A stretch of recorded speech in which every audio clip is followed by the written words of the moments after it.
وعلى آل بیتہ الطیبین الطاہرین المعصومین المظلومین ولعنۃ الدائمۃ الباقیۃ علی اعدائہم اجمعین من الآن الی قیام یوم الدین اما بعد فقط قال امامنا الصادق علیہ الصلاة والسلام اشہد انک کنت نورا فی الاصلاب الشامخہ والارحام المطہرہ صلوات اللہ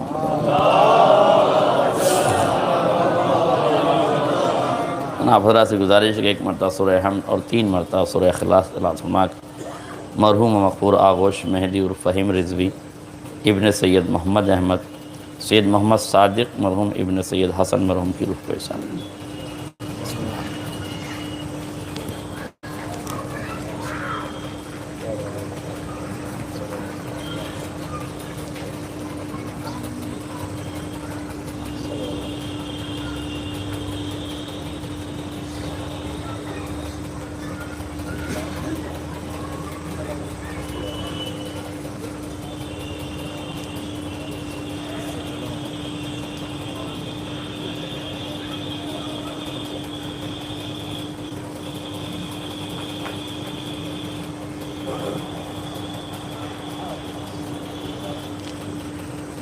حضرات گرامی قد بزرگان ملت، دوستان عزیز، علماء اعلام، شعراء کرام، کون کہتا ہے کہ اردو ختم ہو گئی ہے، جا رہی ہے، مر گئی ہے؟ آپ کے بزم میں شعراء کرام نے جو تخیلات میں خون جگر سامنے رکھ کے آپ کے سامنے پیش کیا ہے، اور آپ کا حسن سماعت اور ذوق سماعت جس طرح بیدار تھا، اسے ایک جملہ یہ کہہ سکتا ہوں کہ اگر اردو غزلوں کے بیابانوں میں رہتی تو مر گئی ہوتی، فرش عزا پہ آ گئی ہے تو زندہ ہے۔ فرش عزا پہ آ کے یہ زبان زندہ ہے، اور انشاءاللہ اس شہر عزا میں ہی یہ زندگی پا سکتی اور رہ سکتی ہے، ورنہ اس کا بچنا بڑا مشکل تھا۔ اب پریشان نہ ہوں، سیاست کی کتنی بھی آندھیاں اس دیے کو بجھانا چاہیں تو بجھا نہیں سکتی، اس لیے کہ اردو جل نہیں رہی ہے، روشن ہے۔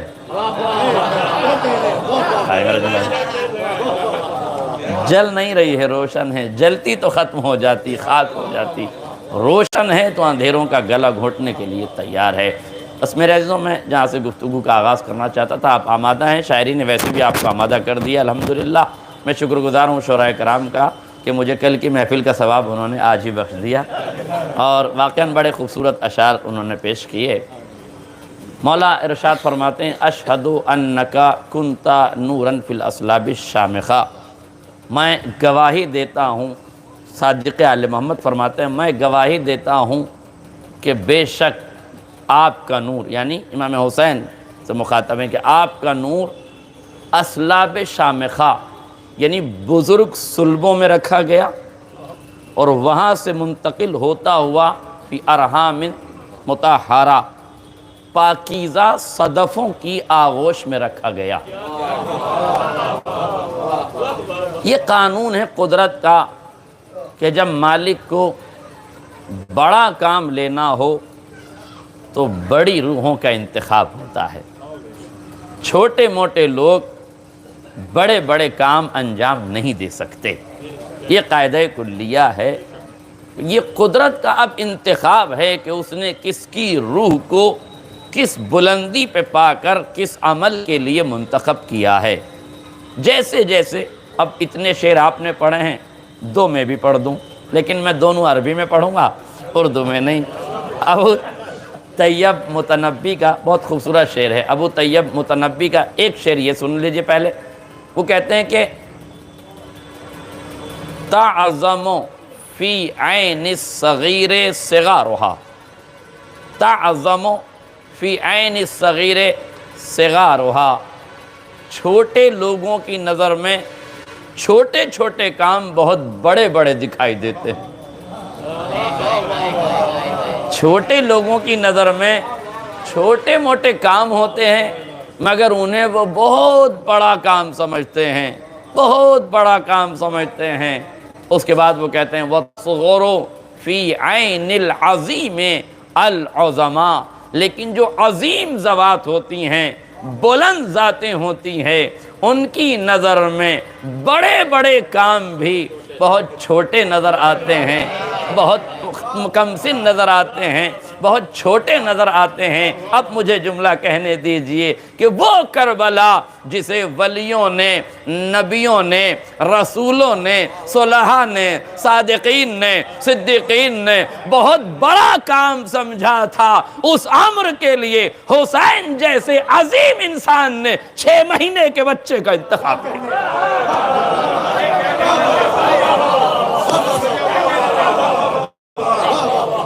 عظیم کام کے لیے 6 مہینے کے بچے کا انتخاب کیا۔ اسی لیے آپ روایت پڑھتے ہیں، مصائب کا فقرہ ہے مگر روایت میں ہے کہ جب قافلہ مدینے سے چلنے لگا تو جناب علی اصغر جناب صغرا کی آغوش میں ہیں۔ ماں نے لینا چاہا نہیں گئے، بہنوں نے لینا چاہا نہیں گئے، پھوپھیوں نے لینا چاہا نہیں گئے، بھائیوں نے لینا چاہا نہیں گئے، چچا نے لینا چاہا نہیں گئے۔ تاریخ کہتی ہے سب جاتے تھے باری باری، مگر صغرا کی تنہائی کا خیال کرتے ہوئے اصغر سفر پہ جانا نہیں چاہتے تھے، مگر اس معصوم کے کان میں عصمت کے لبوں نے کچھ کہا۔ بھائی میرا جملہ واضح ہو جاتا، معصوم کے دہن سے لفظ نکلے، عصمت کے ذوق سماع سے ٹکرائے۔ مجھے نہیں معلوم کہ لفظوں کے نکلنے سے لے کر ذوق سماعت تک پہنچنے تک ان لفظوں میں کیا تھا، مگر اتنا ضرور سمجھ میں آتا ہے کہ عصمت کے دہن سے حکمت کے سوا کیا نکلا ہوگا۔ عصمت کے دہن سے حکمت کے سوا کیا نکلا ہوگا۔ یہی حکیمانہ کلمے تھے، اصغر تمہارے بغیر فہرست شہداء مکمل نہیں ہوگی، تمہارے بغیر یہ فہرست شہداء بارگاہ پروردگار میں قابل قبول نہ ہوگی، تمہارا چلنا ضروری ہے۔ جہاں پوری شہادت کی قبولیت کی ذمہ داری 6 مہینے کے نحیف کاندھوں پر بارے گراں آیا، فوراً عصمت کا بے شیر بھی علی بن گیا۔ میرا جملہ واضح ہو جاتا، علی بن گیا، ہمک کے حسین کی آغوش میں آیا۔ مولا چلیے ہم تیار ہیں، توجہ کیجئے، مولا چلیے ہم تیار ہیں۔ آپ سمجھ گئے ہیں، بزرگ ہیں، میرے عزیز ہیں، میں بچوں کو سمجھانے کے لیے ایک جملہ کہنا چاہتا ہوں، اپنے دعوے پہ دلیل ہو جائے۔ جناب علی اصغر کی قربانی تمام شہداء کی قربانیوں کی قبولیت کی سند ہے، تمام شہداء کی قربانیوں کی قبولیت کی سند کے طور پر رکھا گیا ہے۔ میں نے دعویٰ کیا ہے، دلیل سن لیجئے۔ میں سمجھتا ہوں ہمارے یہاں جو مجمع بیٹھا ہے اس میں سبھی کم و بیش لوگ سرکاری وبھاگ سے واقف ہوں گے، وہاں کے آرڈر سے واقف ہوں گے۔ اگر وہاں سے واقفیت نہیں ہوگی تو کل ملا کے کوئی نہ کوئی کسی نہ کسی انجمن کا سدسیہ تو ہوگا ہی، ہے نا، انجمن سے تعلق تو ہوگا ہی۔ اعلانات ابھی آپ نے بار بار اعلانات سنے ہیں، اگر اسی طرح کا کوئی اعلان کسی انتظامیہ کمیٹی کی طرف سے ہو اور اس کے لیٹر پیڈ پر ایک اعلان لکھا جائے تو آپ یہ بتائیے یہ لیٹر پیڈ کب مانیتا پراپت ہوگا؟ جب اس کے نیچے انتظامیہ کی مہر لگی ہو اور اس پر سگنیچر ہوا ہو۔ آج میرا جملہ واضح ہو جائے، مہر لگی ہو اور امضا ہوا سیکریٹری نے اس پر دستخط کیے ہوں، توجہ کیجئے گا، تب یہ پورا ورقہ اور اس میں لکھے 25 احکام، پورا ورقہ اور اس میں لکھے 25 یا 30 احکام کب قابل قبول ہیں؟ جب مختصر سی مہر ہو اور سیکریٹری کے دستخط ہوں۔ ہاں میرا جملہ واضح ہو جائے، بس اتنا اگر سمجھ گئے تو مجھے جملہ کہنے دیجئے۔ فہرست شہداء حسین نے جب قدرت کی بارگاہ میں پیش کی تھی تو ضرورت تھی کہ اس پہ علی کے نام کی مہر ہو، اصغر کا مختصر سا وجود ہو۔ میرا جملہ واضح ہو جائے، یہ علی اصغر نہیں تھے، فہرست شہداء پر وہ مہر تھی جو شہداء کی قبولیت کی ضمانت لیے تھے۔ اس لیے حسین نے سب سے آخر میں مہر لگائی، علی اصغر کو پیش کیا اور اس کے بعد اپنے وجود کو پیش کر کے اس مہر پر امضا کی صورت میں دستخط کر دیے۔ صلوات پڑھ دے محمد اور آل محمد۔ یاد رکھیے گا بلند روحوں کا انتخاب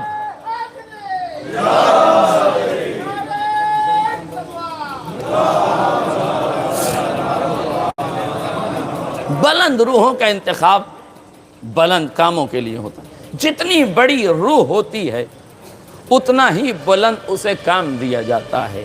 توجہ کیجئے گا، جملہ میں کہنا چاہتا ہوں، آگے بڑھا رہا ہوں، اپنے اسی موضوع کو آگے بڑھا رہا ہوں۔ جتنی بلند روح ہوگی اتنے ہی بلندی والا اسے کام دیا جائے گا۔ اگر قدرت کو زمین پر کسی سے بات کرنی ہے تو موسیٰ کو کوہ طور پہ بلایا جائے گا، اس لیے کہ موسیٰ کی روح کا کمال کتنا بھی بڑھ جائے حد کوہ طور ہے۔ میں احترام کے ساتھ لفظ ارشاد کر رہا ہوں۔ انہوں نے کہا کہ غلو نہ ہو جائے کہ بد نصیبوں کو ثوابوں میں بھی خسارہ ہو جائے، تو اس لیے ذرا بد نصیبی سے بچا جائے، اس بد نصیبی سے بچا جائے، احتیاط کی جائے، ہے نا۔ موسیٰ کا کمال کتنا بھی بلند ہو جائے مگر حد یہ ہے کہ کوہ طور پہ بلایا جائے گا۔ اچھا، کوہ طور پہ بلایا تو گفتگو کس سے کی؟ موسیٰ سے گفتگو کی، مگر کیسے؟ درخت میں آواز پیدا کر کے۔ پروردگار درخت میں کیوں؟ جس کا معجزہ عصا ہو اس سے گفتگو شجر تک ہی ٹھیک ہے۔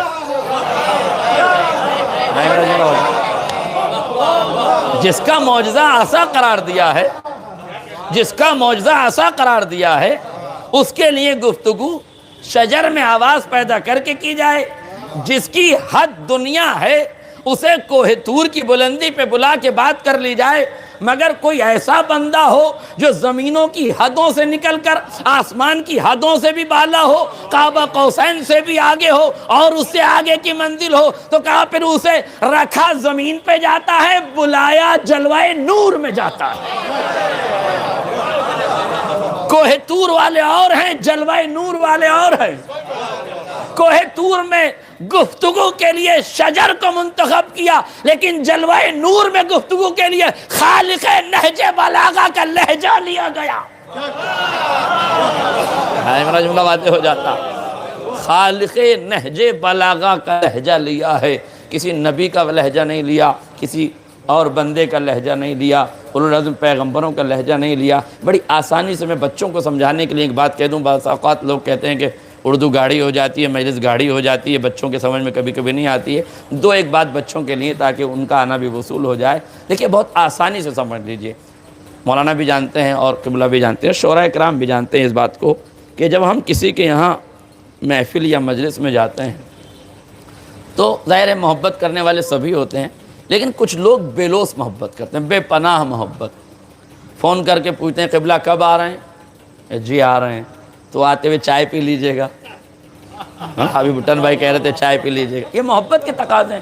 اور اس سے آگے بڑھ کے لوگ کہتے ہیں مولانا کیا کھانے میں پسند کرتے ہیں، وہ آپ کے لیے تیار کر کے رکھیں۔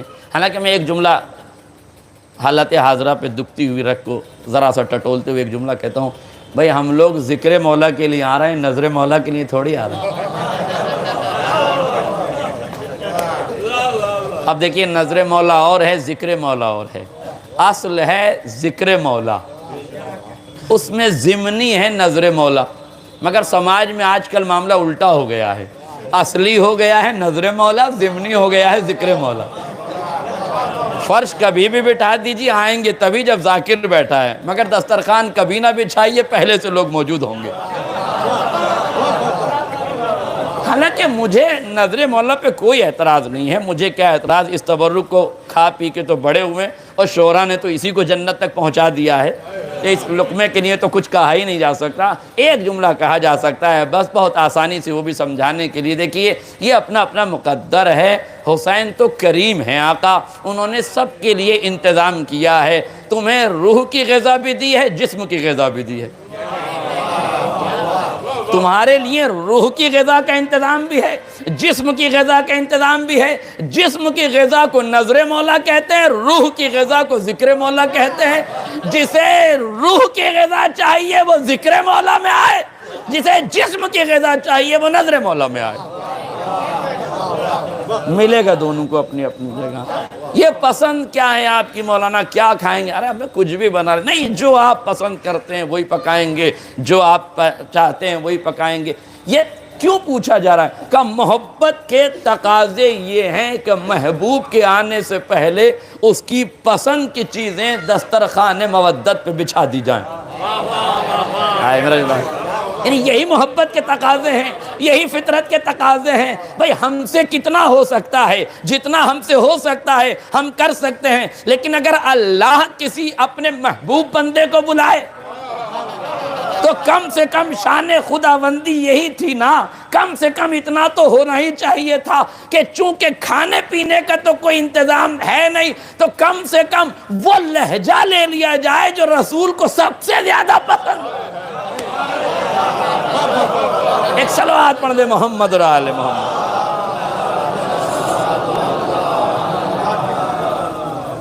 جیسی میرے عزیزوں بلند کاموں کے لیے بلند روحوں کا انتخاب ہوتا ہے، اور جب یہاں تک بات واضح ہو گئی اور محسوس ہو گئی تو ایک شعر میں متنبی کا قبلہ اور پڑھ دیتا ہوں۔ اذا كانت النفوس كبارا تعبت فی مرادها الاجسام، یعنی جب انسان کہتے ہیں اذا كانت النفوس كبارا، جب روحیں بلند ہوتی ہیں تو انہیں اپنے مقاصد تک پہنچنے کے لیے اپنے جسموں کو تھکانا پڑتا ہے۔ روح کمال اس وقت پائے گی جب جسم تھکے گا۔ اس کا مطلب یہ کہ جسم کی آرائش اور آرامش سے روح کو تکامل نہیں ملتا۔ میرا جملہ واضح ہو جائے، روح بلند ہوگی۔ یہ اور بات ہے کہ جسم کو نانجوی کھلائی مگر طاقت کا عالم یہ ہوگا کہ سوکھی روٹی کو بھی گھٹنے سے توڑا جائے گا، مگر یہی نانے جوی کھا کے سوکھی روٹی کو گھٹنے سے توڑنے والا جب باب خیبر اکھاڑے گا تو 2 انگلیوں سے اکھاڑے گا۔ تعجب کرے گی امت تو بتایا جائے گا وہ جسم کی طاقت تھی کہ تاکہ جسم کو اپنی اوقات پتہ چل جائے۔ آرام کر رہے تھے، نصف شب میں اٹھو نماز شب پڑھو، نماز شب پڑھ کے ابھی سوئے ہو، نماز صبح ہو گئی کا وقت آ گیا پھر اٹھو، نماز صبح پڑھی نکلے کھانے کمانے کے لیے، پہنچے دوپہر ہو گئی پھر نماز پڑھو، دوپہر میں پھر کام دھندا کرو، پھر تھکے ماندے گھر آئے پھر نماز پڑھو۔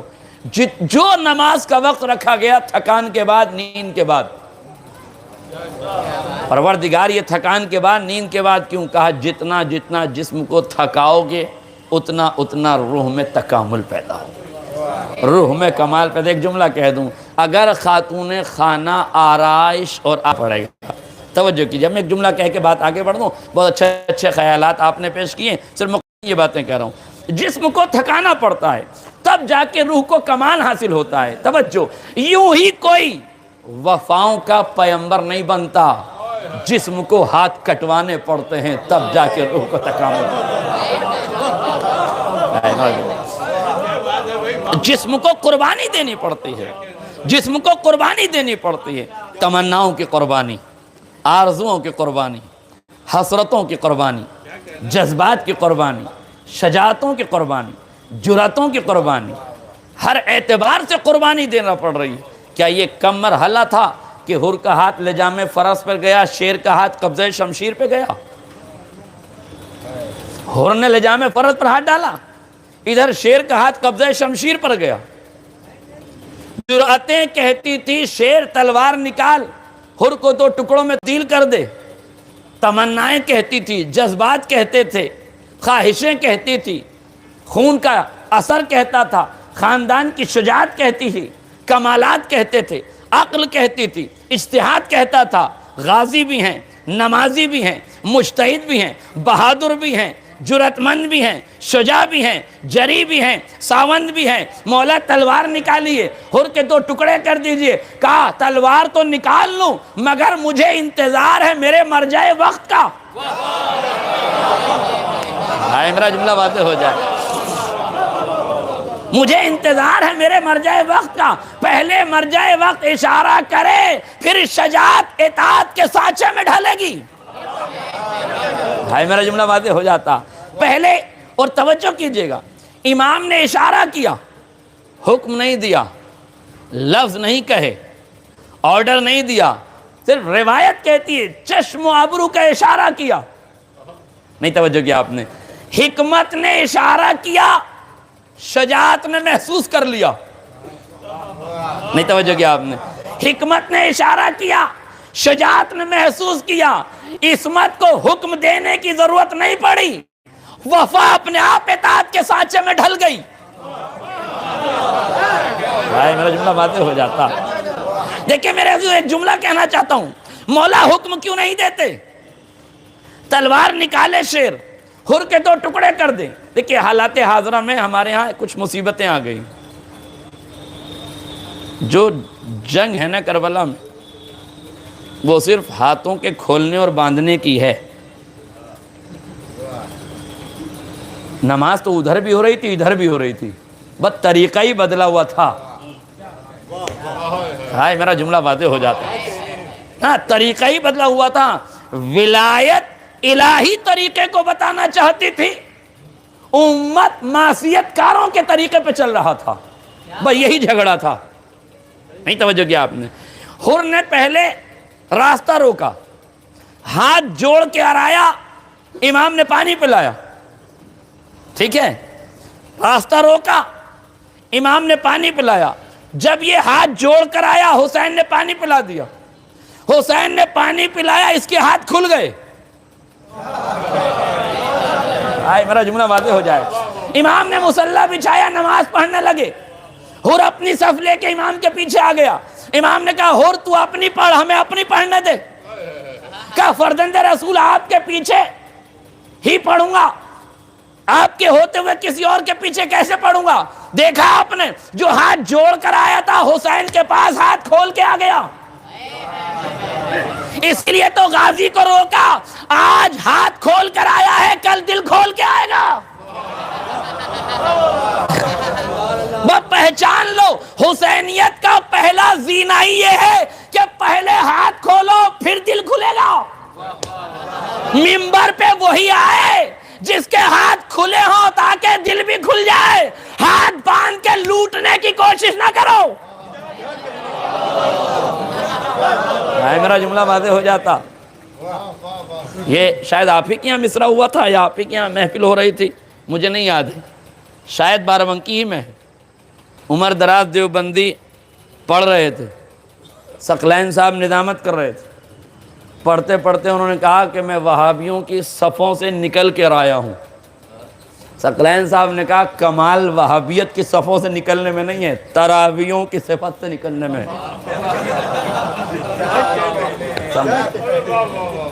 ہے نا؟ آپ سمجھ گئے میرے جملہ؟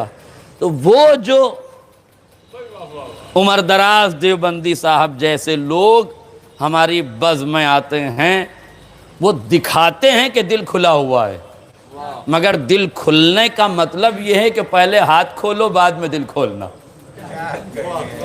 بتائیے آپ مجھے، حر کو کیا کیا امام نے؟ پانی پلایا، نماز پڑھی حر نے کیسے نماز پڑھی؟ مجھے بتائے تاریخ۔ امام کے ساتھ آنے کے بعد نماز کیسے پڑھی حر نے؟ اس کا مطلب یہ ہے کہ حسینیت کا پہلا زینہ یہ ہے، اسی لیے حسین نے چھوڑ دیا، ورنہ گستاخی بڑی تھی، مگر محسوس کر لیا کہ عقیدے میں تبدیلی آ رہی ہے، دھیرے دھیرے اندھیرے سے نکل کے یہ سورج کے مکان تک آ جائے گا۔ ایک صلوات پڑھ دیں محمد اور آل محمد۔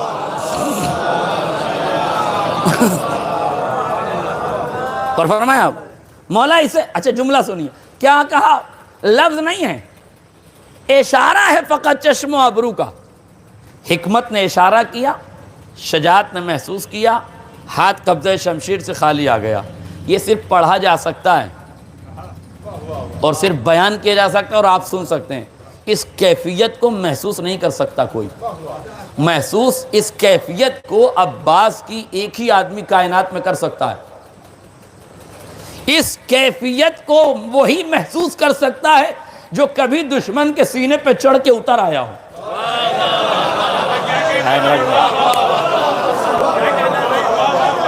دشمن کے سینے پہ چڑھا ہو اور اتر آیا ہو، اسے معلوم ہے کہ جوش میں ہاتھ قبضہ شمشیر پہ جائے، شجاعت کہے کہ تلوار نکالو، مگر اطاعت کہے کہ خالی آ جائے، اور اطاعت کے سانچے میں ڈھل گیا۔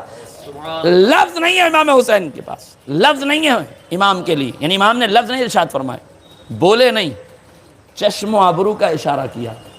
اطاعت کا کمال ہی یہ ہے کہ کہنے کی ضرورت نہ پڑے، اشارے پہ چلو۔ قسمت نے لعنت کی ہے مگر اشارے سے کی ہے، جہاں نام لینا تھا وہاں نام لیا، جہاں اشارہ کرنا تھا وہاں کا اولن ثانیاً سال۔ ارے جن ناجائز ناموں کا نام لینا امام نے جائز نہ سمجھا، تم کیوں آگے بڑھ رہے؟ یاد رکھیے گا، وہ لعنت کیجئے جو عصمت نے بتائی ہے، وہ نہ کیجئے جو ملنگیت بتا رہی ہے۔ عصمت بتائے گی تو اتحاد کے دائرے میں رہو گے، ملنگیت کے کہنے پہ چلے گو تو انتشار کا شکار ہو جاؤ گے۔ وہ طریقہ اپناؤ جو مرجعیت بتا رہی ہے، وہ طریقہ بتاؤ جو عصمت بتا رہی ہے، وہ اپناؤ جو معصوم نے اپنایا، تمہیں اپنانے کی ضرورت نہیں ہے۔ اور اب تو غضب ہو گیا ابن بھائی، غضب۔ نام لکھتے ہیں یزید پہ لعنت، پھر لکھتے ہیں اس کے باپ پہ لعنت، پھر اس کے باپ کا نام لکھتے ہیں، پھر اس کے باپ کا نام لکھتے ہیں۔ پتہ نہیں ملنگیت کو ان کے باپوں کا نام کہاں سے پتہ چل گیا، ان کے باپوں کا نام تو ان کی ماؤں کو بھی نہیں پتہ تھا۔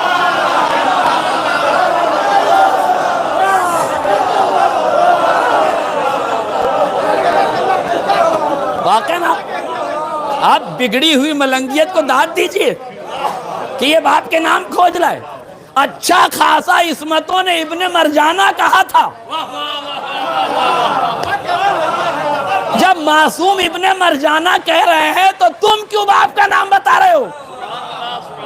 مولا آپ نے ابن مرجانہ کہا تھا، باپ کا نام بھی بتا دیتے، کہا میں تو جانتا ہوں کہ ان کی ماں کو نہیں پتا تھا۔ ایک صلوات پڑھ دے محمد اور آل محمد۔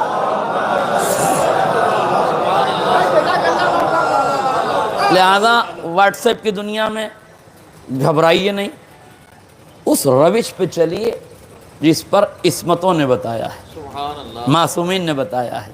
غور کریں آپ، کیا ہوا مطلب یہ ہوا کہ اطاعت میں ڈھلنے کے لیے آرڈر کی ضرورت نہیں ہے، حکم کی ضرورت نہیں ہے۔ کمال اطاعت یہ ہے کہ حکم مولا نہیں، اشارہ مولا ہو جائے۔ آئے میرا جملہ واضح ہو جائے، اشارہ ہو مولا کا اور اطاعت کے سانچے میں ڈھل جاؤ، تب کہیں بندہ جا کے اس معیار پہ پہنچتا ہے کہ عصمتیں اسے کہتی ہیں عبد الصالح المطیع للہ ولرسولہ، اللہ کا مطیع ہے، رسول کا مطیع ہے۔ عام بندہ نہیں کہہ رہا ہے کہ یہ اللہ کا مطیع ہے، وہ کہہ رہا ہے جو خود اللہ کا مطیع ہے، جو خود اللہ کا رسول کا مطیع ہے۔ یعنی عصمتوں کے دہن سے کسی کے لیے سند اطاعت مل جائے کوئی معمولی بات نہیں۔ میرے تو یہ جملہ میں پڑھ چکا ہوں، لیکن چونکہ ماحول ادب کا بنا تھا اور حالات ادب کے بنے تھے، اس لیے جملہ استعارتاً اور تکراری ہی صحیح میں آپ حضرات کی اجازت سے کہہ رہا ہوں۔ مولا تلوار نکالیے، گردن کاٹ دیجئے، کس بات کا انتظار ہے؟ کیا امام نے اشارہ کیا؟ نہیں، چشم و ابرو کا اشارہ پایا، تلوار ہاتھ تلوار سے ہٹ گیا، نہیں مارا میرے مولا نے۔ مولا کیوں نہیں مارا؟ توجہ، کہا عصمت عباس کو یہ سبق یاد دلانا چاہتی ہے کہ پہچان لو، حر تشنگی کے عالم میں تھا مگر سیرابی کے قدموں پہ دم توڑ چکا ہے۔ آئے میرا جملہ واضح ہو جاتا، تشنگی کے عالم میں تھا، سیرابی کے قدموں پہ دم توڑ چکا ہے۔ یہ سبق پڑھ لیا جائے کہ تشنلب کو تشنگی اس مقام پہ نہ پہنچائے کہ کبھی سیرابی کے قدموں میں دم توڑنا پڑے۔ صرف اشارہ کیا تھا غازی کو، سمجھ لیا عصمت کا درس، عصمت کا اشارہ۔ جہاں تشنگی سیرابی کے قدموں میں دم توڑے اسے حر کہتے ہیں، جہاں تشنلب کے قدموں میں فرات کی سیرابی دم توڑ دے اسے عباس کہتے ہیں۔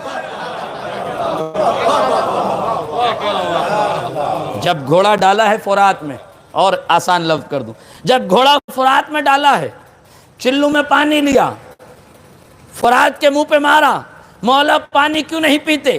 یہ چلو پانی میں لے کے فرات کے منہ پہ کیوں مارا؟ کہا دنیا کو یہی بتانا ہے، جو تشنگی سیرابی کے قدموں میں دم توڑ دے وہ حر کا مقام ہے، سیرابی جس کے رہوار کے قدموں میں دم توڑے، جس کے رہوار کے قدموں میں سیرابی دم توڑے۔ رہوار اس لیے کہہ رہا ہوں کہ رہوار نے بھی نہیں پیا، ہائے میرا جملہ واضح ہو جاتا۔ رہوار اس لیے کہہ رہا ہوں کہ وفادار کا رہوار بھی اتنا وفادار تھا کہ پانی میں اتر گیا مگر نہیں پیا، ہائے میرا جملہ واضح ہو جاتا۔ پانی میں اتر گیا مگر نہیں پیا۔ عباس نے چلو میں پانی لیا، فرات کے منہ پہ مارا۔ مولا یہ فرات کے منہ پہ کیوں مارا؟ کہ کائنات کو پتا تو چلے کہ ایک تشنہ لب نے پانی کا ایسا پانی اتارا کہ قیامت تک پانی کا پانی کسی نے نہ اتارا۔ ایک صلوات پڑھ دے محمد عالم۔ آپ کے اشعار کا ذوق ادب دیکھ کر میری رگ ادب پھڑ پھڑائی تھی، اس لیے میں ان لفظوں تک آ گیا ہوں، ورنہ محتاط لفظیں ہوتی ہیں۔ غور کیا آپ نے، تشنگی نے سیرابی کے قدموں پہ دم توڑ دیا۔ اسی لیے شعراء کرام جانتے ہیں کہ حر کے لیے تحور کا لفظ ہے، بخدا فارس میدان کا تحور تحور، مگر مولا عباس کے لیے شجاعت کا لفظ ہے۔ تحور اور شجاعت میں فرق یہ ہے کہ تحور وہ ہے جو کبھی ٹوٹ جائے، شجاعت وہ ہے جو کبھی نہ ٹوٹے۔ یہ لفظیں پڑھی جا سکتی ہیں مگر ادب کی گہرائی میں جا کے ان لفظوں کو محسوس کیا جا سکتا ہے۔ اور فرمائیں جتنی روح بلند ہوتی ہے، توجہ کیجئے، روح کی بلندی کے معیار سے جسم کو تھکانا پڑتا ہے۔ جب روح تکامل پا لیتی ہے، بلندی پا لیتی ہے، تو روح کی کوئی عمر نہیں ہوتی، روح کی کوئی عمر نہیں ہے، روح ہر حال میں روح ہے۔ یہ بچے کے جسم میں جوان ہو سکتی ہے اور بوڑھے کے جسم میں بچپنے والی ہو سکتی ہے۔ یہ پتہ کیسے چلے گا کہ بچے کے روح میں، بچے کے جسم میں جوان روح ہے، بوڑھے کے جسم میں بچکانہ روح ہے؟ کہ دونوں کے رونے سے پتہ چلے گا۔ بچپن میں تیر کھا کے مسکرا دے تو بچہ ہے مگر روح جوان ہے، بڑھاپے میں کچھ دیکھ کے ڈر جائے۔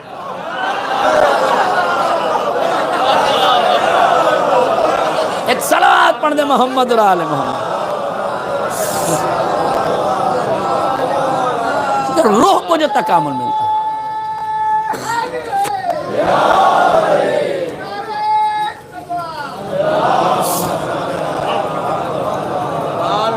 روح کو تکامل، جسم کو تھکانا پڑتا ہے۔ اذا كانت النفوس كبارا تعبت في مرادها الاجسام، جسم کو جتنا جتنا انسان تھکائے گا روح میں نکھار پیدا ہوگا۔ جب روح میں نکھار پیدا ہو جائے گا تو پھر موت اور زندگی اس کے لیے کھلونا ہو جائے گی۔ آئے میرا جملہ واضح ہو جائے، موت اور زندگی اس کے لیے کھلونا ہو جائے گی۔ 13 برس کے بچے سے پوچھتے ہیں امام کیف الموت عندک، یہ بچے سے نہیں پوچھ رہے ہیں، روح کا تکامل ناپ رہے ہیں حسین۔ میرا جملہ واضح ہو جائے، روح کا تکامل ناپ رہے ہیں۔ حالانکہ یہ سوال میرا ایک سوال ہے کہ یہ سوال مولا نے جناب قاسم سے ہی کیوں پوچھا؟ جناب علی اکبر سے نہیں پوچھا، جناب اونا محمد سے نہیں پوچھا، جناب علی اصغر سے بھی نہیں پوچھا۔ حالانکہ ہمارے عقیدے کی روشنی میں اگر ان سے بھی پوچھ لیا جاتا تو وہ تکلم کرتے، گویائی ان کے پاس بتاتے۔ حبیب نے مظاہر سے نہیں پوچھا، زہرقین سے نہیں پوچھا، یعنی عمر کا ہر صنف کا فرد کربلا میں موجود تھا، سارے اصناف سخن تھے، مگر کسی سے امام نے سخن نہیں کیا۔ موت کی شیرینی کو لے کے جو سوال تھا وہ 13 برس کے بچے سے تھا۔ کیف الموت عندک، تیرے نزدیک موت کیسی ہے؟ کیا کہا؟ الموت عندی احلی من العسل، میرے نزدیک موت شہد سے زیادہ شہد۔ دیکھیں کربلا کی حکمت ملاحظہ فرمائی، یہ سوال کسی اور سے نہیں کیا، صرف جناب قاسم سے۔ مولا کیوں کہا؟ روح کا تکامل ناپنا ہے، تو مولا کسی بھی روح کا تکامل ناپ لیتے۔ کہ روح کے تکامل کے ساتھ تاریخ کے رخسار پر تماچا لگانا. کون سی تاریخ کے رخسار پہ تماچا لگانا؟ کہ بنی امیہ نے جو تاریخ رقم کی ہے حسن کے خلاف. بنی امیہ کے نمک خاروں نے تاریخ میں یہ لکھ دیا تھا کہ نعوذ باللہ امام حسن نے ڈر کے صلح کی ہے، خوف سے صلح کی ہے، بزدلی کی وجہ سے صلح کی ہے. یہ لکھ دیا تھا تاریخ میں تاکہ آنے والی نسلوں کو یہ پیغام چلا جائے کہ نعوذ باللہ نعوذ باللہ نعوذ باللہ نقل کفر کفر نباشت، کہ امام حسن نے صلح ڈر کے کی تھی، خوف سے کی تھی. جناب قاسم سے امام حسین نے اسی لیے پوچھا تم بتاؤ موت کیسی ہے؟ لب تمہارے ہلیں گے کردار حسن کا پہچانا جائے.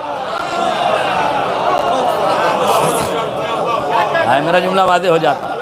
لب تمہارے ہلیں گے، لب تمہارے ہلیں گے، کردار حسن کا پہچانا جائے گا. تم بولو گے حسن کی شخصیت نکھر کے سامنے آئے گی. اگر کسی بزدل باپ کا بیٹا ہوتا تو موت سے آنکھیں چرا جاتا. شیر کا بیٹا تھا، شیرانہ جواب دیتا. ایک صلوات پڑھ دے محمد علیہ.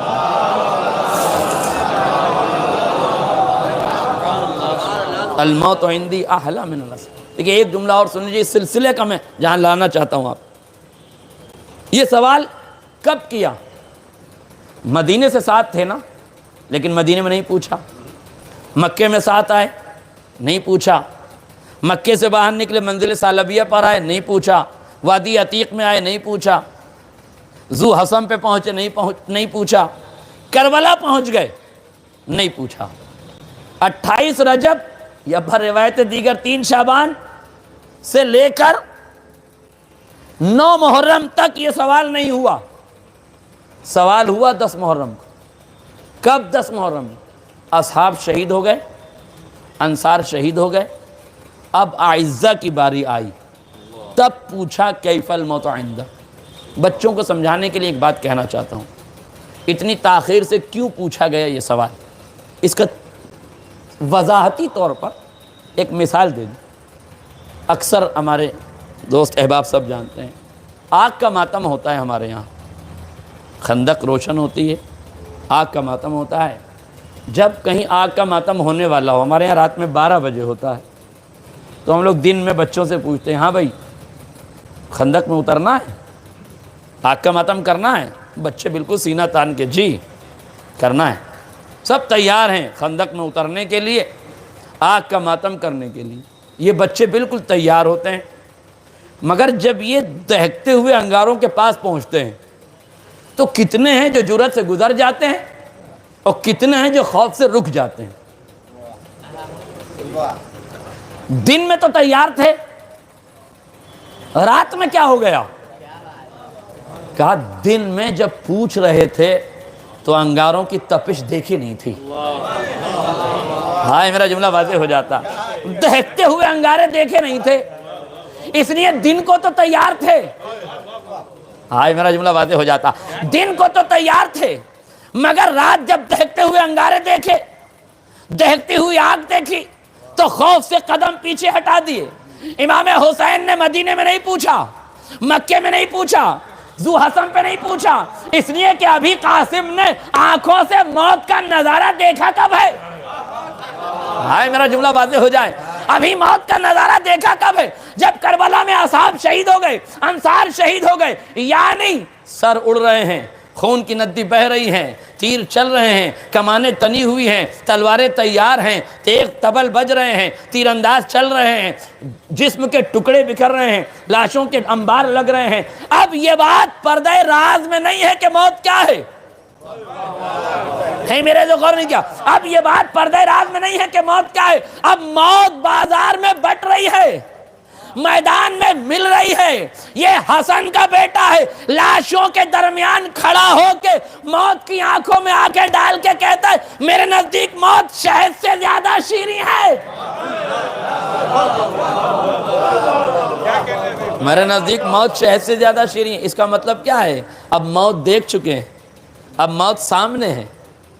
نہیں توجہ کی، اب موت سامنے ہے، الموت عندی احلی من نصر۔ دیکھیے کوئی کہہ سکتا ہے کہ قبلہ یہ جو آپ نے تاریخ کا رخ پیش کیا ہے سنہرا ہے، اچھا ہے، بہت خوب ہے کہ امام حسن کے دامن کو بنی امیہ نے داغدار کیا تھا۔ دیکھیے ایک جملہ اور یاد رکھیے گا میرا، عظیم شعراء اور عزیز شعراء اور علماء سے مخاطب کر کے ایک جملہ کہنا چاہوں گا، ضرور سنیے۔ کوئی تاریخ پڑھیے، کسی عالم مولوی شاعر کا بیان سنیے، سب اپنی جگہ رکھیے، عظمت آل محمد یہاں رکھیے سب سے اوپر، پہلا معیار رکھیے عظمت آل محمد، اس کے بعد شاعر کا شعر سنیے، عالم کی بات سنیے، ابا قبا کی گفتگو سنیے، علماء کی بات سنیے، ذاکرین واعظین کو سنیے۔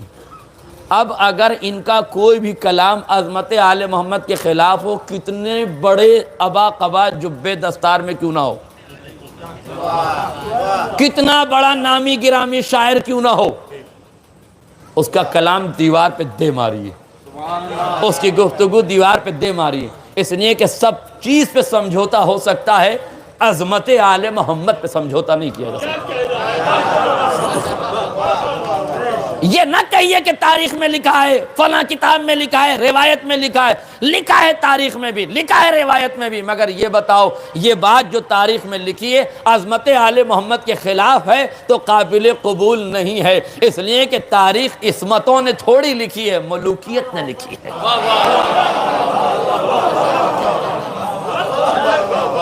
بنی امیہ نے تاریخ کو مسخ کیا ہے، تاریخ میں جتنی خرافات ذکر کی گئی ہیں آل محمد کے خلاف، 10,000 روایتیں ایک شخص نے لکھی۔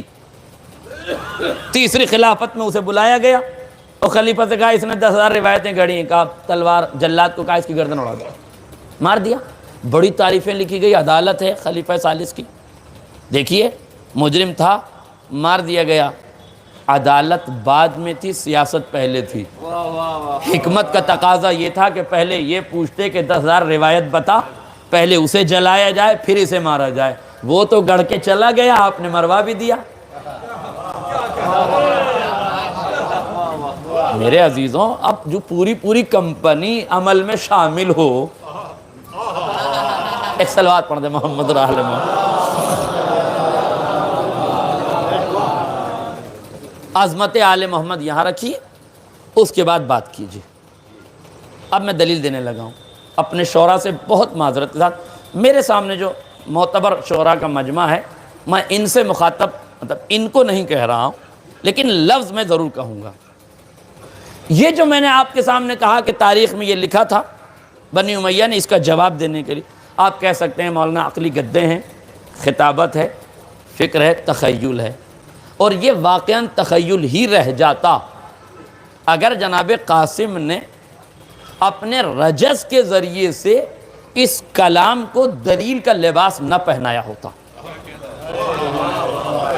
جناب قاسم نے اب کربلا کے میدان میں جا کے رجز پڑھا۔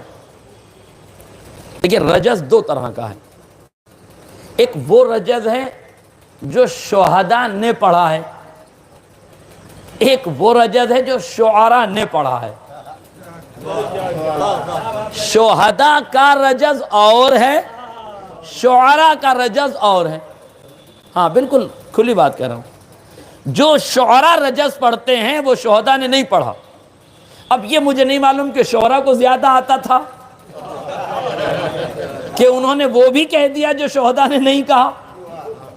اگر میں ایک شعر پڑھ دوں جناب عباس کا رجز کا، ایک شعر سن لیجئے۔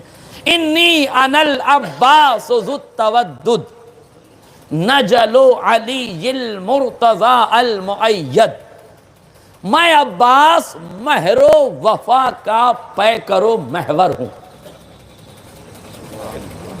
یہی کسی شاعر نے پڑھا ہوتا آپ نے بڑی تعریف کی ہوتی۔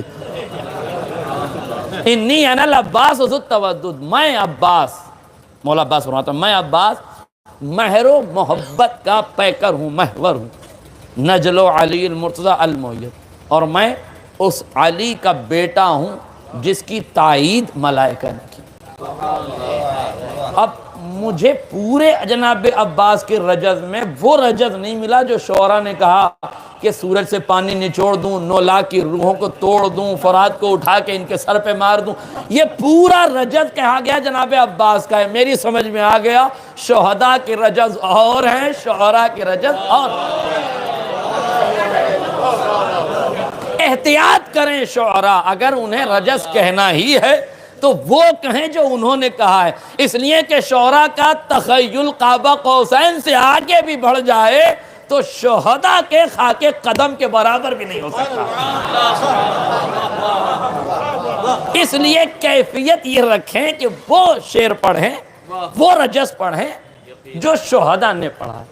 اب میں آپ کو جناب قاسم کا رجز سناتا ہوں. بس اتنا بتا دیجئے، 2 جملوں میں مجھے جواب دے دیجئے، میں گفتگو کو آخری مرحلوں کی طرف لے کے جا رہا ہوں. کربلا میں جو فوجیں تھی کہاں کی تھی؟ کوفے کی. مشہور یہ ہے کہ کوفہ و شام کی تھی. شام کی فوجیں نہیں تھی کیونکہ شام سے آنے کا وقت نہیں تھا فوجوں کے پاس. اس لیے نہیں کہ شام والے کوئی بہت اچھے تھے.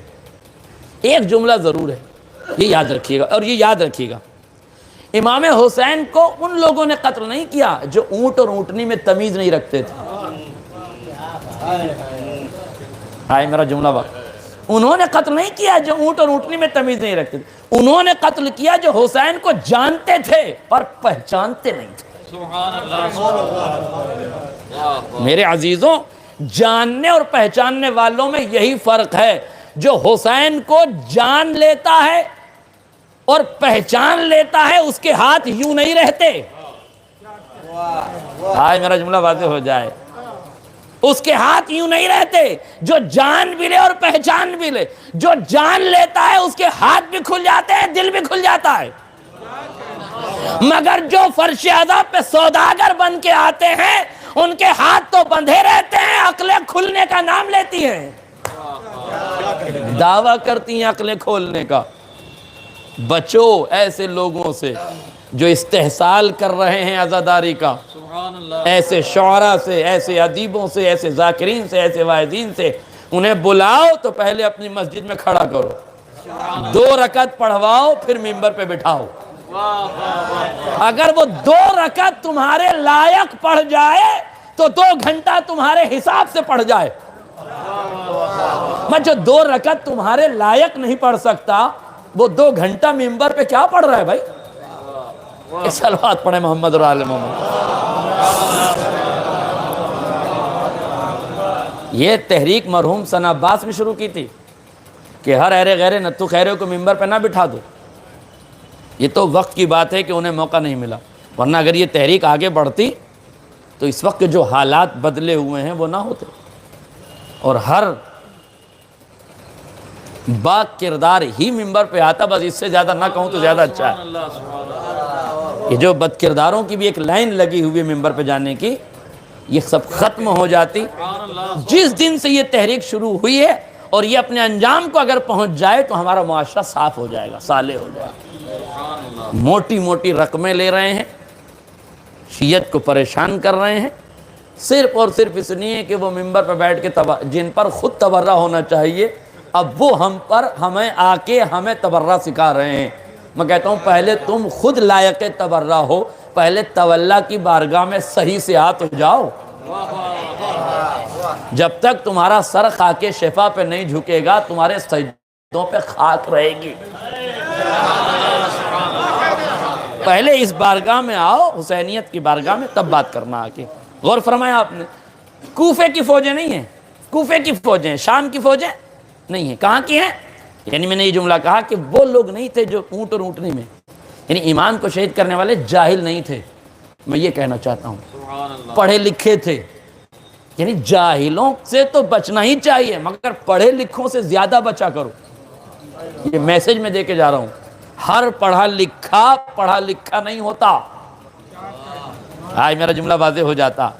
یہ جو آج ڈگڈگی لوگ بجا رہے ہیں ممبر پہ بیٹھ کے بندروں جیسی شکل لے کے، ہے نا، جو کیفیتیں، یہ جو بنی امیہ کے گھرانے اور خاندان والوں سے تعلق رکھنے والے لوگ آج جو ہمارے ممبروں پہ قبضہ کرنے کی کوشش کر رہے ہیں، انہیں بتاؤ کہ یہ فرش اعزاز زینب علیہ مقام نے بچھائی ہے.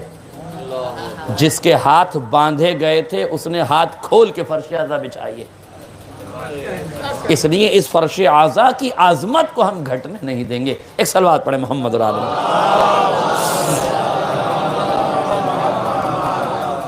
شام کی فوجیں نہیں تھی، کہاں کی تھی؟ کوفے کی۔ ایک جملہ اور بتا دیجیے، امام حسن نے صلح کہاں کی تھی؟ مدینے میں نہیں، کہاں کی تھی؟ کوفے میں۔ اگر میری عمر 40 سال کی ہے اور 15 سال کے بعد میں بالغ ہو گیا تھا تو میں 25 سال سے مجلسیں سن رہا ہوں، تو کم سے کم میری 25 سال کی سنی ہوئی مجلسوں کا اتنا علم تو میرے پاس ہونا چاہیے کہ مجھے یہ پتہ ہو تاریخ کا کہ فوجیں کہاں کی تھی، صلح کہاں ہوئی تھی، شہادت کہاں ہوئی تھی۔ یہ تاریخی معلومات ہمیں رکھنی چاہیے۔ یہ میسج ہے میرا۔ اگر ہم 25 سال سے مجلسیں سن رہے ہیں، دیکھیے باہر نکل کے بہت لوگ کہتے ہیں مولانا بہت اچھی مجلس پڑھی، لوگوں سے بھی کہتے ہیں بہت اچھا ذاکر بلایا تھا آپ نے، بڑے نئے نئے گوشے پڑھے۔ صرف بٹھا کے یہ پوچھ لیجیے کہ 5 منٹ کی مجلس سنا دو، تو کہتے ہیں اللہ نے 2 کان دیے اس لیے تھے، ایک کے سن کے، حالانکہ اس لیے دیے تھے کہ غور سے سننا، کہ ادھر سے آواز نہ آ جائے تو ادھر سے آ جائے، مگر معاملہ الٹ گیا۔ ایک صلوات پڑھیں محمد اور آل محمد۔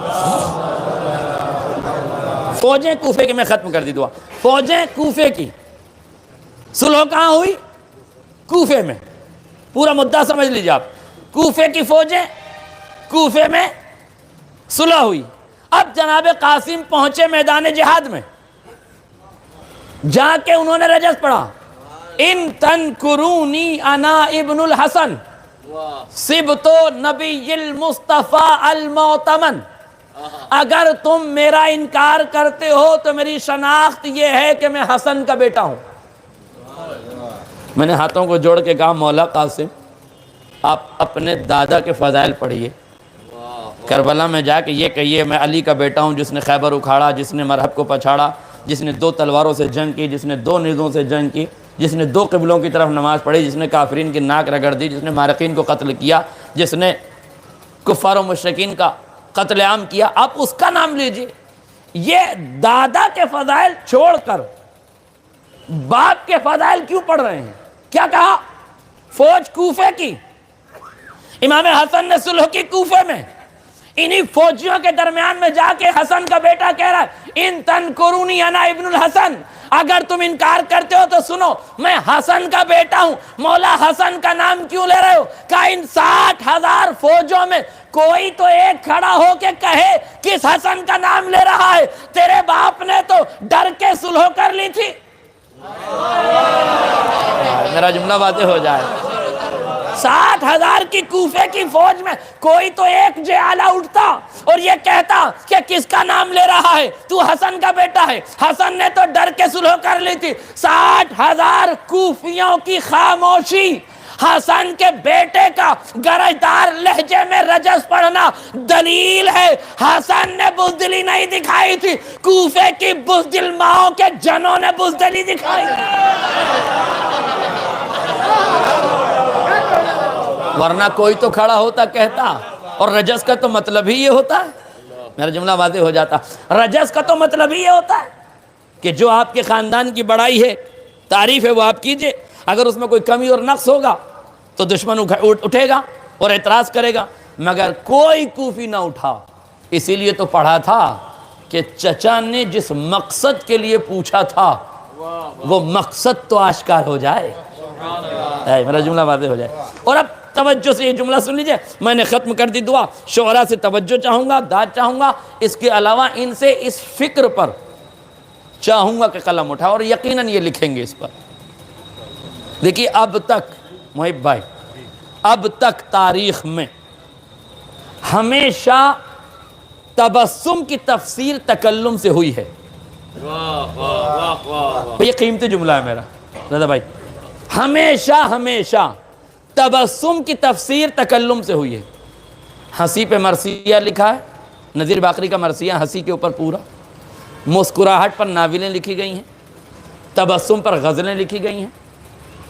ہمیشہ ہنسی کو عنوان بنا کر تکلم کی گرہ کھولی گئی، ادب کا خزانہ بڑھا گیا، لفظوں کی بھرمار رکھی گئی، تفصیل، تفسیر، تشریح جو کچھ ہو سکا وہ تبسم کا تکلم نے کیا.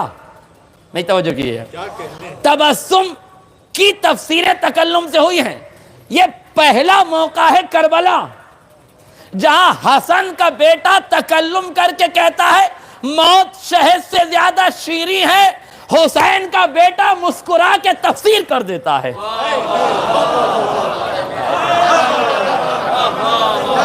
ایک صلوات پڑھ دے محمد و آل محمد. حسن کا بیٹا کہتا ہے الموت عندی احلی من الاصل, میرے نزدیک موت شہد سے زیادہ شیریں ہے. دیکھیے موت وہ ذائقہ ہے جسے چکھنے والا بتا نہیں سکتا, جس نے چکھ لیا وہ بتانے کے لائق نہیں. توجہ, جس نے چکھ لیا وہ بتانے کے لائق نہیں, جس نے نہیں چکھا وہ بتا نہیں سکتا. حالانکہ ایک بندہ ایسا ہے تاریخ میں جسے سرکار مہندی صاحب ڈھونڈ کے لائے تھے. وہ بڑھیا کا لونڈا یاد نہیں ہے آپ کو؟ ہاں وہ مرحوم ہی لائے تھے. وہ اس واقعے کا حوالہ بھی انہی کے حوالے ہے. جسے جانا ہو وہ پوچھ لے, جسے پوچھنا وہ ان سے پوچھ لے. یہ پڑھتے تھے وہ مرحوم. کیا کہ وہ عورت آئی, زندہ لے کر آئی, کہا یا علی نماز پڑھا دیجئے, واقعہ آپ کا سنا ہوا ہے. علی نے نماز پڑھا دی. مجھے تو اس سے بحث ہی نہیں ہے کہ واقعے کا حشر کیا ہوا, میں تو صرف ایک جملہ پوچھ رہا ہوں, یہ تو مر کے زندہ ہوا ہے, اس سے پوچھو موت کا ذائقہ کیسا ہے. بھائی اب تک جس نے چکھا وہ اوپر چڑھا گیا, یہ تو چکھ کے واپس آ گیا, مگر یہ بھی بتا نہیں سکتا. کیوں؟ وہ کہے گا قبلہ میں راہ سیاست میں مرا تھا, مجھے کیا معلوم. موت کا ذائقہ تو راہ شہادت میں جانے والے بتاتے ہیں. حالانکہ ایک جملہ میں اور کہہ دوں, واقعہ تو واقعے کی جگہ ہے, مگر اتنا ضرور یاد رکھیے گا, موت اور حیات ہے کیا علی کے ہاتھوں اور پیروں کا کھلونا ہے. موت اور حیات ہے کیا علی کے ہاتھوں اور پیروں کا کھلونا ہے. زندگی لائی گئی تھی کفن پہنا کے, علی نے ہاتھ اٹھائے تکبیر کہی, زندگی موت کی آغوش میں جا کے سو گئی. میرا جملہ واضح ہو جاتا. زندگی لائی گئی تھی کفن پہنا کے, علی نے اللہ اکبر کہا, زندگی موت کی آغوش میں جا کے سو گئی. اب بڑھیا ہوئی پریشان, علی نے ٹھوکر ماری, موت زندگی کی وادی میں آ کے کھڑی ہو گئی. وہ موت اور حیات کا فلسفہ یہی ہے, علی ہاتھوں سے اشارہ کرے تو زندگی موت بن جائے, علی ٹھوکر مارے تو موت زندگی بن جائے. صلوات پڑھ دے محمد و آل محمد. یہ ہے میرے عزیزوں بس موت اور حیات. بھائی نے تکلم کیا, بھائی نے تبسم کیا. اب تو سمجھ میں آیا ہوگا کہ ایک نقطے میں قرآن کیسے جمع ہو جاتا ہے. ارے جب ایک ہنسی میں ہزاروں دفتروں کا قول جمع ہو سکتا ہے. بھئی یہ جو قول تھا نا, الموت عندی احلی من الاصل, کتنا بڑا جملہ ہے یہ. اس جملے کی معنویت پر مسکرا کے مہر لگائی ہے. شاید علی اصغر مسکرا اسی لیے رہتے, بھیا قاسم تم تو کہہ کے چلے گئے کہ موت کا مزہ شیریں ہے, ان بندگان خدا کو پتا کیسے چلے گا. لو جاتے جاتے ہم تمہارے قول پہ مسکرا دیتے ہیں, مسکراہٹ ہماری ہوگی, تفسیر تمہارے قول کی بن جائے گی. ہنسی ہماری ہوگی. میں حالانکہ اس لفظ کو یہ بھی کہہ سکتا ہوں کہ علی اصغر مسکرا کے چلے گئے, ہنس کے چلے گئے, کہ دنیا کو موت کا مزہ نہیں پتا تھا, اس مزے پہ میں ہنس دوں تاکہ میری ہنسی سے دنیا کو پتہ چل جائے. توجہ, میری ہنسی سے دنیا. اور اگر کسی کو یہ نظریہ عقیدہ لگ رہا ہو, اگر یہ نظریہ کہ تبسم کی تفسیر تکلم سے ہوئی, اگر کسی کو یہ نظریہ عقیدہ لگ رہا ہو تو گھر میں جائے, اپنے چھوٹے سے بچے کے لب پر کوئی کڑوی چیز رکھ کے دیکھے, بچہ منہ بنائے گا, شہد رکھ کے دیکھے, بچہ مسکرائے گا. جب مسکرائے تو سمجھ لینا علی اصغر مسکرائے اسی لیے تھے. بھیا قاسم دشمن نے تو زہرآلود کڑوا تیر چلایا تھا, پر ہم مسکرا اس لیے دیے کہ موت کا ذائقہ شیریں ہوتا ہے. ایک صلوات پڑھ دے محمد و آل محمد. بس میرے عزیزو گفتگو تمام ہو گئی. جن کی روحیں بلند ہوتی ہیں انہیں بلند کاموں کے لیے منتخب کیا جاتا ہے.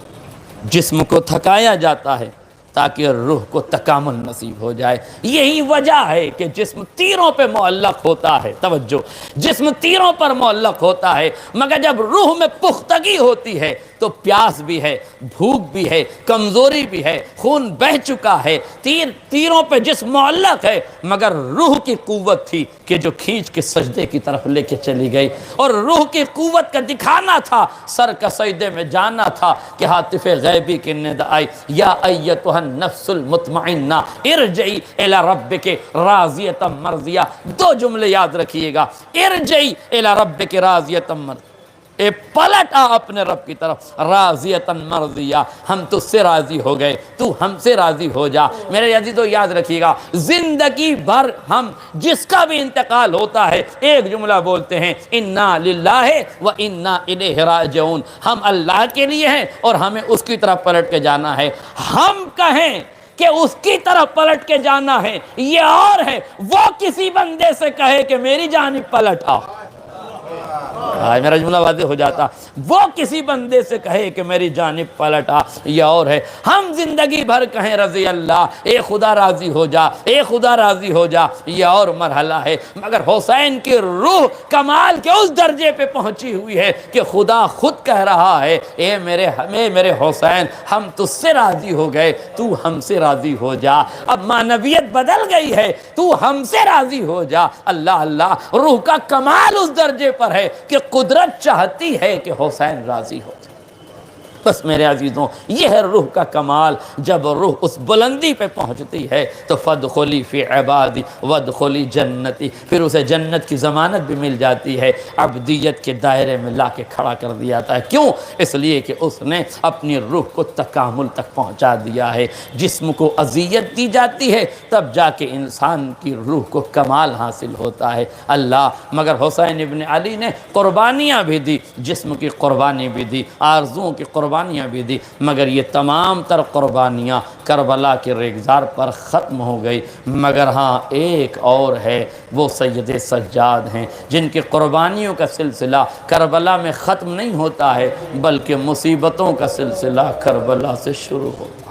اللہ اکبر. بس میں چند جملے مصائب کے پڑھ دوں, گفتگو تمام ہو جائے. ایک نوجوان کی مجلس سے ایصال ثواب ہے, اس لیے چاہتا ہوں کہ ایک امام کا تذکرہ ہو جائے, اس کی روح کا تذکرہ ہو جائے جس نے قدم قدم پہ مصیبتیں اٹھائی ہیں, جس نے قدم قدم پہ مصیبتیں برداشت کی ہیں. میرے عزیزوں, سب سے بڑی مصیبت تو یہی تھی نا کہ جب کسی کہنے والے نے یہ کہا, مولا کب تک روئیے گا, کب تک روئیے گا, شہادت تو آپ کی میراث ہے نا. اللہ امام نے فرمایا, منہال تو نے انصاف نہیں کیا. ارے شہادت ہماری میراث ہے, مگر ماں اور بہنوں کا بلوہ عام میں پھرایا جانا, ارے سجاد جیسے غیرت دار کے لیے کتنی بڑی مصیبت. میرے عزیزوں, بس چند جملے سید سجاد کی مصیبت پہ سن لیجئے, میں نے گفتگو تمام کر دی. ہمارے 5ویں امام سے روایت ہے, روایت کے فقرے بڑے عجیب ہیں, روایت کے فقرے بڑے عجیب ہیں. روایت یہ ہے,